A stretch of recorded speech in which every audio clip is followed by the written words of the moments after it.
We're going to set up a 3x1 name badge in our new Ruby software. I'm going to go to our rectangles tool, pull out the shape, and we come over to the right side where we can assign the width and the height. I'm going to make it a 3x1 name badge. We're going to cut this out of a piece of paper, so I'm going to make the outline red. Then we come up to our text tool and we'll put some text in.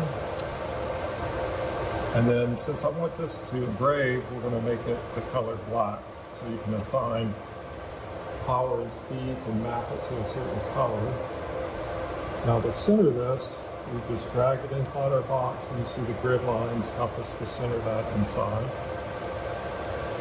If I want to change this to a different font style, you just come over here to the right, and I can make that area black. Recenter that, and to get rid of this white space, I'm going to send it over to the prepare screen. We're going to fit this to design, and there's our job, and we're going to create it.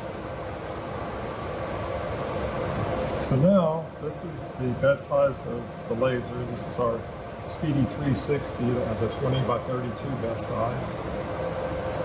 We've moved our red dot pointer to a position on our paper that's we're going to engrave at. So we get this crosshair. It's a live preview of that red dot pointer, but I can now drag my artwork to and position it to that location. So we have like snapping points on here that we can snap that to. So this is the position where the artwork's going to land on the bag. Now we come over and we push this to the laser, and this dumps it into our print queue. It's right here.